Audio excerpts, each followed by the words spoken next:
All right, welcome back to our summer podcast series. This week I have with me Zach Martins and Daniel Sutton. What's up, guys? How you doing? Good. Good. Hey, how you doing? Good. Well, tell me a little bit about what you guys have been doing with your summers so far. What's been keeping you busy? Okay, so I've got a couple of different Bible studies that I'm a part of. I started one up locally, just with some friends from high school, and we've been running that about every week, trying to motivate them to get in the Word on their own. And then I've got a study that I'm a part of with some guys from Chapel Hill, about 3 friends. And we do that every week as well, going through Matthew with them. And then, my internship got canceled, so I've been watching a lot of Netflix, tried to start reading a couple books here and there. But yeah, trying to grow in my relationship with God as much as I can, in this time of not really having too much else on my schedule. So you've started reading books. Have you finished any of them? I've got about 60 pages left in one of them. I finished another one though a while back. Sweet. Zach, what about you? Just doing whatever I can to stay busy. I mean, my dad gave me about a spreadsheet of all the stuff I can be doing this summer, and just trying to get ready for the business school application coming up, and just getting any work I can. I'm in 2 different Bible studies right now. One with my InterVarsity small group. We're going through Hosea still. And also with a few other guys, about to start going through Revelation, starting today, actually. And I mean, anything this summer that can, help me to just continue to be productive, even though there's not too much you can do from home, Nice. You got the stash going, by the way. Is that a Fu Manchu you're working on there? Yeah, dude. I mean, when you're not leaving the house, you just let it grow. Heck yeah. You got to get it all the way down here, man. Look, cool. Well, I'd love to hear from you guys how you got plugged into InterVarsity, kind of what drew you in, why have you stayed? Would love to just hear y'all's perspective on that. Cool. I can go first. So I first learned about InterVarsity actually when you talked at Carolina Way Camp. I mean, I didn't really give too much thought about it because, I mean, it was just, sort of day one, not really knowing what's going on. But then when we were having lunch one day, Ryan Chafin, who's one of the leaders in InterVarsity, he came up and sat by me because, I was sitting with a bunch of people. And, he introduced himself to me. He was very kind. And, I became really good friends with him, and I found out he was in InterVarsity. So, I got plugged in with him, and he's been a great leader so far. So, in InterVarsity has just been, the best thing that I've found on campus. Awesome. Daniel, what about you? Yeah, so my journey was a little longer to InterVarsity. I started my freshman year, not really having, I knew that I wanted to join some type of campus ministry because I had, a Christian background and everything, growing up in a Christian house and stuff. And when I got to campus, I found Summit, and I ended up doing a Summit family group and going on the Black Mountain retreat with them and everything in the fall. And but I ended up kind of just falling off, and I didn't really end up pursuing that as much. And then someone that was in a bunch of my classes, Graham, freshman year, he told me about InterVarsity, and I started coming. And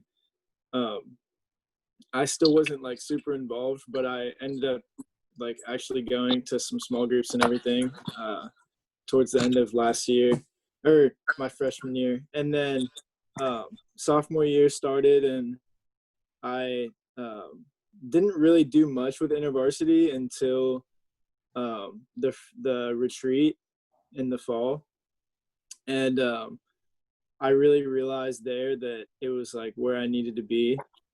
And so yeah, so I've been like really involved probably since then, and yeah, I still do. I'm still attached to Summit a little bit, but like not really. Like I go because one of my friends that I kind of led to Christianity is going there, so I'll like go with him and stuff, mostly to like church on Sundays.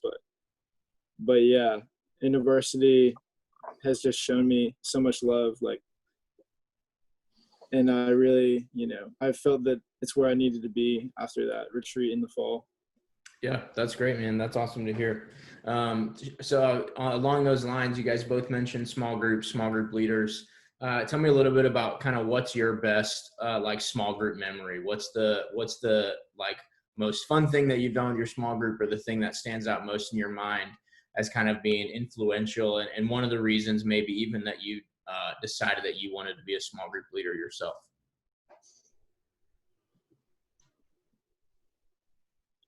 So I can go. So I think there's a couple of things that come to mind when you think about or when I think about memorable moments and things that motivated me to pursue leadership within InterVarsity. And I say the first and probably most important thing about the small group that I've been a part of, which is Zane's junior men's group now, the Avengers, is that we just have such a great community. It's getting to be a kind of a medium group we always joke about now, but it's still a great community. We've got about 25 or so that they come, and it's awesome every time. One of my favorite things about it is or one of my favorite things that we do together is play signs, and we always have a bunch of fun with that.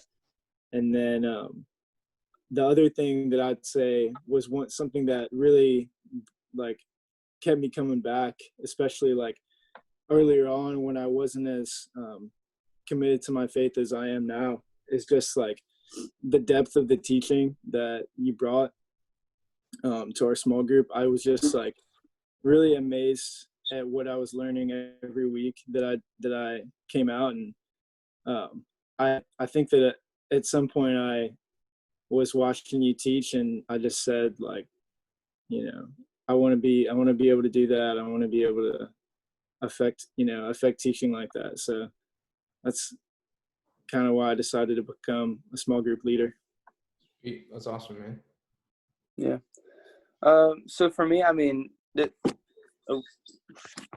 yeah. So the teaching in InterVarsity has been great for small groups. I mean, I've really enjoyed that. But I mean, I think what has really changed my college experience has been everything outside of the small group that InterVarsity has done for me. I mean, both of my leaders have just been so involved with us outside of being in small group. And I mean, most of my most memorable moments on campus have been with those guys outside of small group, just having a great time, getting away from schoolwork some. And I mean, I think that's what really led me to want to be a small group leader. I mean, I wanted to be able to teach and to be able to help people learn more about Jesus, but I also wanted to be able to impact people's college experience in the way that my leaders did for me.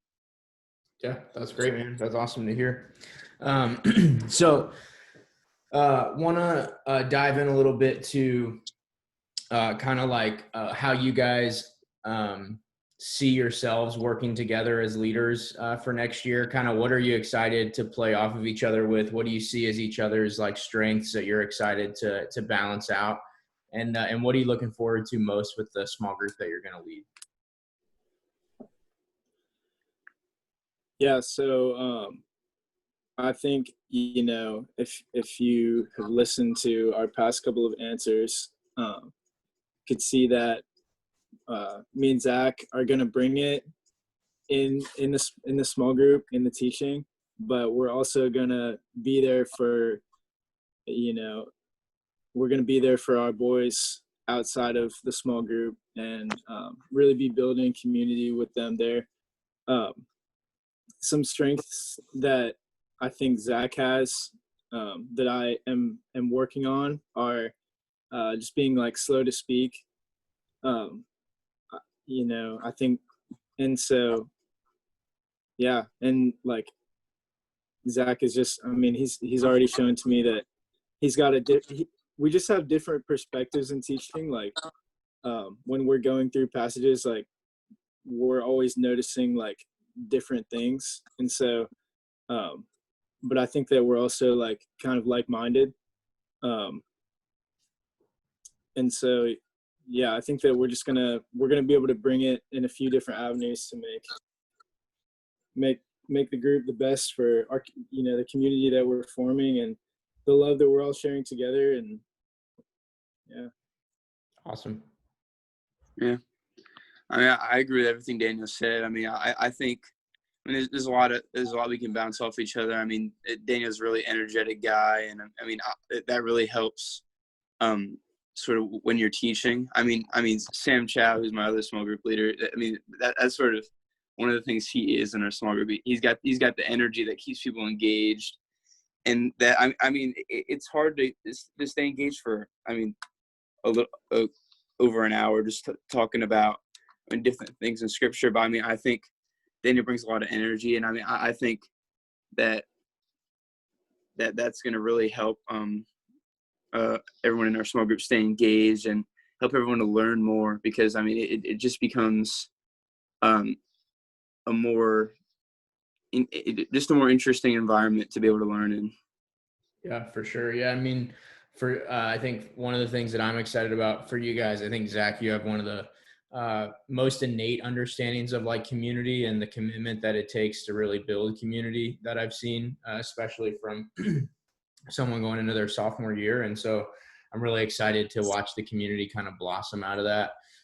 Daniel, I think, like you said, has that energy, but also is one of the most missional people that I've ever met. Like probably more, has more evangelistic gifts than I do, and I do professional ministry. So I'm excited to see guys from all over campus who are right now not even anticipating checking out campus ministry at all that will get plugged into your small group because of the effort that you guys will put into that. Plus, I just think you guys will have a really fun group. I think you guys will get into some fun stuff together and just be hanging out a lot. Zach, I know you're looking forward to trying to take them down and Smash and some video gaming tournaments. Daniel, do you play Fortnite? Yeah. There you go. So look, you guys can run the tables on your freshman guys in video games. So We'll do that. I'm personally praying that they'll be like a world champion in both of those video games that joins your small group and just puts you guys to shame. Dude, it's not even gonna be fair. Awesome. Would love to hear from you guys. Looking back on this past year, even with the disruption, what's one of the ways that you feel like you grew the most spiritually? And maybe what's like one discipline that you put into practice this year that you found really beneficial in terms of your own spiritual growth?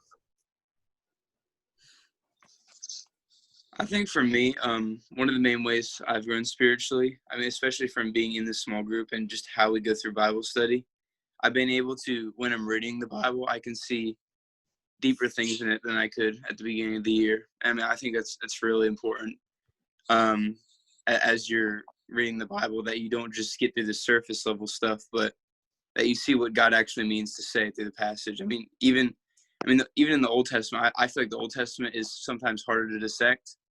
And we've gone through some of these Old Testament passages, and I've been able to look to see what are the things you notice in this, and what questions can you answer, and also, I mean, every single passage there is some sort of application we can bring to our lives, and I think that's really big. Yeah, that's great, man. Yeah. For me, I think that this year has been the single most instrumental year in in just growing with my relationship with God. And um, before this year, I think I had like a very typical freshman year of college where, you know, um, I was smoking a lot and drinking and like pursuing like casual relationships. And as you know, I've gotten more involved with my faith and been more convicted. I've grown to be, you know, God laid all those things before me, and I've grown out of, you know, a lot of that immature college behavior. And I feel like I'm just, you know, uh, more of a, you know, definitely more of a man of God. I think, you know, just like a less childish person. And like, um, yeah, but also I think in terms of like spiritual discipline, what that's brought, you know, and how I gained that conviction to leave like some of the worldly things behind that come with college is that um, I was kind of called to like be in the Word every day, and I've kept that pretty well. And so um, I think that just spending that time with God every day, um, in Word and in prayer, more probably equally importantly, um, yeah, has just allowed me to grow. I mean, make leaps and bounds in my faith, and you know, heed the call when I heard conviction from the Lord about like these things you need to change within your own life. Yeah, for sure. Yeah, that's great. I think to be able to see a lot of growth out of stuff that a lot of us have gone through, a lot of college students go through, and to be able to see that as a process of repentance, but not feeling like ashamed that you can't talk about it or be open about it, I think is really cool. And one of the things I respect about you. So let's put out on the table that the fall semester is going to be different and a little bit weird. That we don't really know what everything is going to look like. We know that small groups will still be allowed to gather in some capacity. Tell me what you guys are feeling nervous about for the fall, and then maybe how you kind of see yourselves working with your small group in spite of some of the limiting factors that we're going to face on campus. And I just am throwing this question at you guys, so feel free to think through it a little bit or just kind of work through it out loud.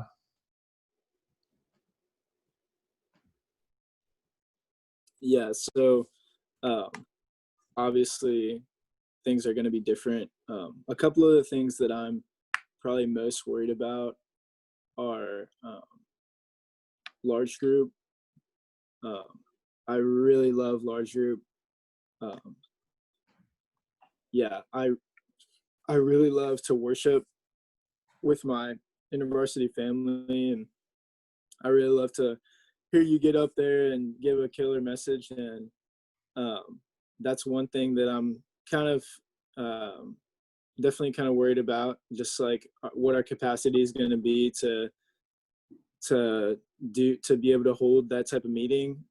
You know, I'm sure we could do it online, but yeah. So, and then like for our small group, I think that, you know, even if we're not doing large group, I really don't think much changes in terms of like our small group, because, you know, if we have to meet at my house, we will. You know, I think, Zach, don't you have a house too, right? You're living off campus.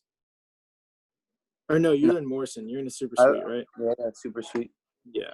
So, but I mean, if they're not gonna let us meet on campus, we can meet in my condo. Like, we're gonna figure it out. But I think that one thing that I've been thinking about is we probably won't be able to do like as many like gatherings at like places like restaurants, whatever, dining hall. I don't know. We probably won't be able to do as much of that. So I think that like sports are going to be a big friend of ours, just like going out and onto some of the fields and like kicking soccer ball or throwing a football, or, you know, going to the basketball court at Morrison or something like that, even though I suck at basketball. Um, we're gonna have to figure out some other ways of community that don't necessarily involve like a lot of people in public places, but Yeah. that's kind of what I'm thinking. That's very well thought through. Yeah, I think in terms of large group, we have plans in place to continue meeting in person. It's probably going to involve multiple locations of like groups of hopefully 30 to 50 in each room, and just maybe having a live worship team in each room, but then maybe broadcasting my sermon or whatever it might be. We're going to work within the confines of what we have, but yeah, our plan is not to just go to an exclusively virtual format for a large group. We still want to have some sort of gathering. So I guess that's a bit of an announcement. So for those of you watching this, you now have the inside scoop a little bit. We're not exactly sure how that's going to work throughout the whole semester. There's different options on the table, but yeah, that's the plan, at least starting out. So yeah, thanks for bringing that up. Zach, what are you kind of nervous about, thinking through, planning for the fall? So one of the things I've been thinking about, I mean, so there's going to be a lot of different stuff on campus in the fall. I mean, in the dining halls, I mean, if you do go in them, you have to sit 6 feet apart, I've seen. So, I mean, that's going to be a big challenge because, I mean, a lot of what I do with my small group, last year was have meals with them in the dining hall. So I mean that's definitely gonna be limited, if not disallowed. So I mean, probably finding avenues for that. I mean, on Franklin Street, off campus. I mean, just bringing guys to places where you can have meals together, because I think that's a very powerful thing that builds a lot of community. I mean, also, I mean, there's also gonna be limited things you can do as recreation for fun on campus. I mean, it may come down to we're having like a Madden tournament or something in the suite or somewhere. But I mean, we're definitely gonna me and Daniel are definitely gonna work together to find stuff for our guys to do. I mean, and just make it a fun semester still, even though it's a limited semester. And there's gonna be limited things to do, but I mean, I think there's still potential to have a great time and to be very to have a great time this semester. Yeah, I mean, there's a couple of things that I think are pretty exciting and could be really helpful for us. One is that I think people are going to just go home less in general, especially with a more compact semester. And the more people are sticking around for the weekends and hanging out on campus, the more time that gives for the small group to spend together. So I think that that's a really positive thing. I think that if they won't let you eat together in the dining halls, just get to-go boxes and go eat outside. Like, you know what I mean? There's going to be options as far as that goes. Yeah. And like you said, you guys have gone through it a little bit already. We had to move to virtual small groups this semester. And so we're not going to have to do that, but we have ways of connecting that have been figured out really quickly on the fly. And so, yeah, I think that it can work out in that sense. So I'm excited for the fall, and I'm excited for you guys, especially because I think you guys will be really good at figuring out how to make it work and how to build community, even with certain limitations in place. All right, my last question for you guys. If you, knowing what you know now, were to go back and start your freshman year, what's one thing that you would tell yourself, or one thing that you would do differently than you did your freshman year?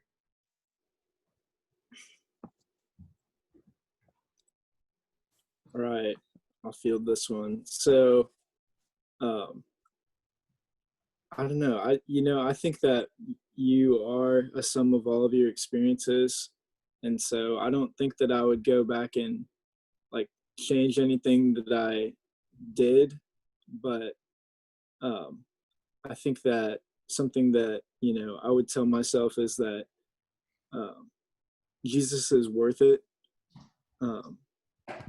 and I don't necessarily think that just needs a lot of explanation, other than that, like I didn't I probably believed that at that time, but I didn't act like it for a long time, until his love was revealed to me through the people in my life, and the things that he's done for me over the past year and a half. And so, yeah, um,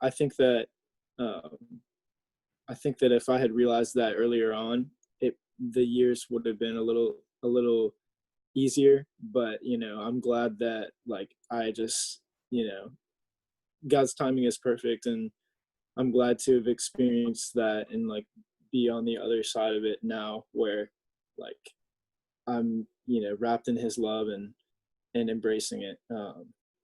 Yeah. Yeah, for sure. That's great, man. That's super good advice for people coming into college. That there's no hiding in Scripture.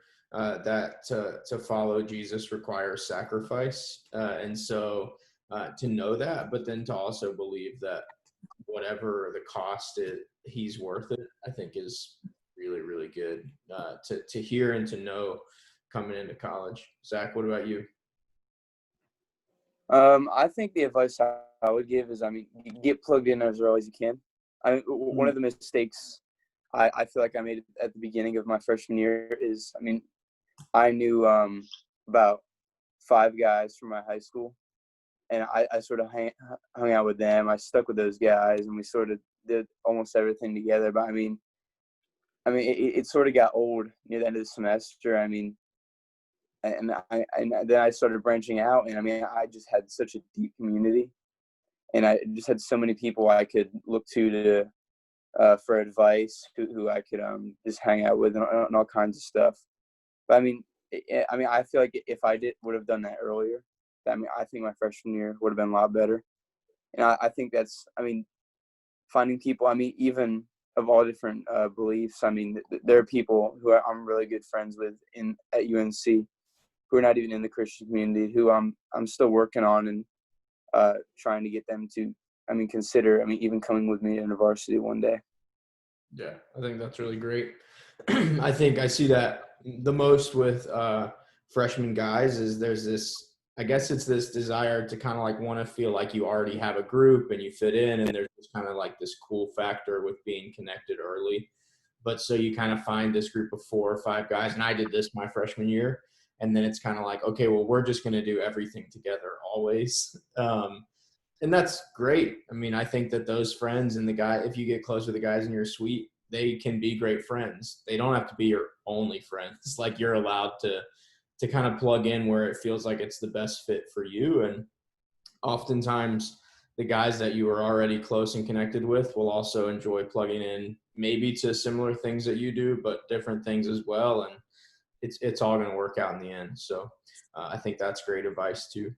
Cool. Well, thanks so much for talking with us this week, guys. I'm really excited to get back in August and to see you guys and to get rolling with your small group. So if you're a freshman guy coming to UNC in the fall, check out these two. They're going to be leading an awesome small group. Thanks, guys. Talk to you later.